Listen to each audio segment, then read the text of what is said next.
Yeah, what is your advice to her? I think she's going to be patient.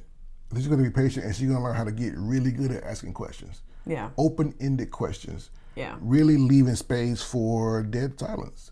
A lot of women talk too much. A lot of women talk way too much. Yes. And if you ask a question and he gives you a one-word answer, then leave it.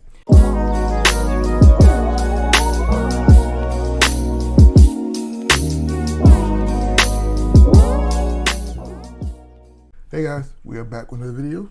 Enough said, beat the Simmons. Got a video today from Purple Pill Podcast. So I think this guy made a really good point. So you want to jump right in here. Here we go.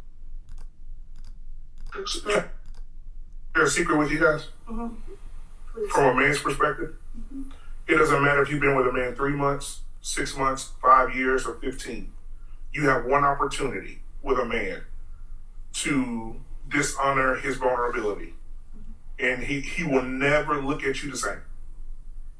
He may act like it. He may walk around with a smile on his face, but on the inside, he's like, "Oh no, I would never." He could be going through the worst thing. You be like, "Baby, how was your day?" How many women on this panel right now have heard a man say, "Oh, it was good. I had a good day. It was all right." And on the inside, he's saying, "Yep, I went through a whole bunch of shit today, but I'm not telling you because I can't trust you with my vulnerability." Well, Ruh-roh. What do you think? I think he's right. I've seen this. I've seen it a lot with men that I've talked to, men that I've known and even coached. Men are judged harshly in this world, especially when it comes to their emotions. And if I can't trust the person I sleep beside every night with my vulnerability, then we got a problem, a huge problem. And that's the beginning of the end for a man. What a lot of women don't understand is a lot of reasons a man broke up with you, it wasn't because you gained weight or he stopped sleeping or you stopped sleeping with him or you stopped cooking or whatever. It's because he can't trust you with his emotions. That's what a lot of men won't tell you because they know y'all gonna lose y'all mind because a lot of women can't handle a man's emotions.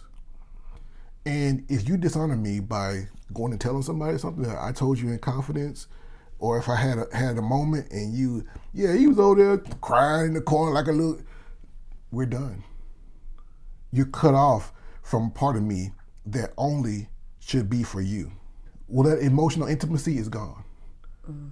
If you betray that and you do it knowingly and willingly and consistently, we're out. We're done. I may still sleep with you. I may still hang out with you. I may still rock with you until I can find a replacement for you. Oh. And that's the truth. That's the truth of maleness right there. Yeah. Not saying me per se, but I'm saying men that I've talked to and men that I've seen this play out. I've seen it before. So what's your question, sweetheart? Well, so okay, let's say I have my stupid moment and I tell my girls, "Girl, he's over there boo-hooing." I mean boo-hooing, sitting up crying. I do all that, right? Mm-hmm. And you found out about it, right. And so I've betrayed you in that manner. Is there anything, he says you can never get that back.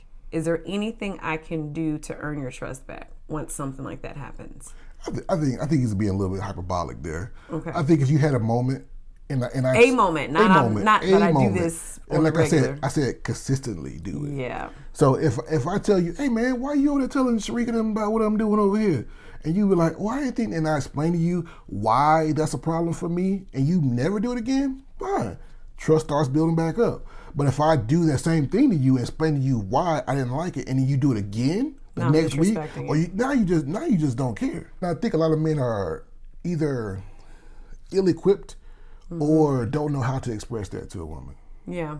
Or if they do try to express it, she's like, "Oh, you just being this," the name calling, that, what they call it, the sign language, shaming and the shaming language that goes along with that kind of stuff. I think that men overall are very good at telling women what they want and need from them, but y'all don't listen. Now I have another question for you. How long was it in our relationship before you knew that I was trustworthy with your emotions so that you could be vulnerable in front of me if and when needed? How long would you say? I would say it probably took, we were married. I'll tell you how long it felt to me. That's why I'm asking you. We were married probably a good year year and a half, 2 years. I say 2 years. Yeah, before I really you really opened up. And yeah. then I was very young. I was Of course. very, very young. I still was growing into a man. I was 22 when we got married, so give me a break. If anybody's like, oh, you married her? Yes, I did. I was a kid. It took me about 18.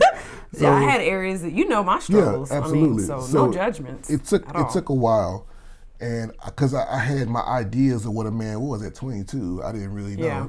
It took me a while to get that emotional intelligence that every man needs to understand how to exhibit or how to show his masculinity in a relationship. So yeah, it took about 2 years before I was like, okay, she can be trusted with the innermost parts of me. What is your advice for her who's not being very patient and she's feeling like, he don't tell me nothing? I ask how he's doing and he doesn't open up. Not that she's betrayed it, but they haven't gotten to that point yet. What is your advice to her? I think she's going to be patient. I think she's going to be patient, and she's going to learn how to get really good at asking questions. Yeah. Open-ended questions. Yeah. Really leaving space for dead silence. A lot of women talk too much. A lot of women talk way too much. Yes. And if you ask a question and he gives you a one-word answer, then leave it. So if I say, how was your day? And you give me the proverbial. Okay. Oh, okay. Or just good. Good, yeah. How was your day? Good. And then you can ask, and the timing is everything also. Yeah. As soon as he walks in the door, probably not a good time. So, or when he's watching football or basketball. That's not a good time. You want to catch him when he's kind of coming down from the day, and then maybe ask an open-ended question like, well, he said, you ask him how was his day, he says good, and then you say, well, tell me some good things about your day. Tell me three things that happened today that was good, or 3 things that was bad. Like we talk about what I used to do with our kids, like the high-low high thing, and just kind of ask those things. And you gotta understand, you're more than likely dealing with a man who has not been allowed to have his emotions, or you're not been allowed to be open for fear of being shamed or fear of it being used against him later on.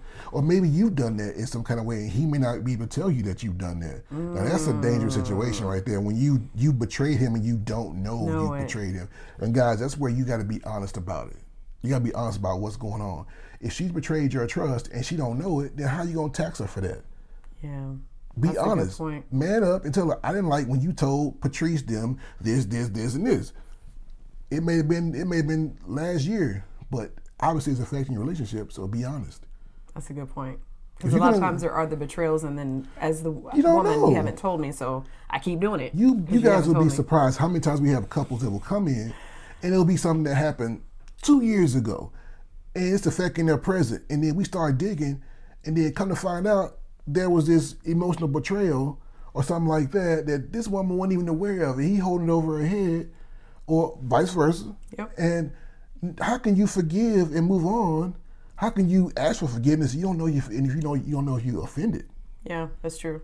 That's where that maturity comes in. You have to be. Relationships is about maturity. If you're not mature enough to talk about your feelings and talk about how you feel and what you need from a person, then you're not ready to be in a relationship. Then. Point blank. So with that, that's enough said.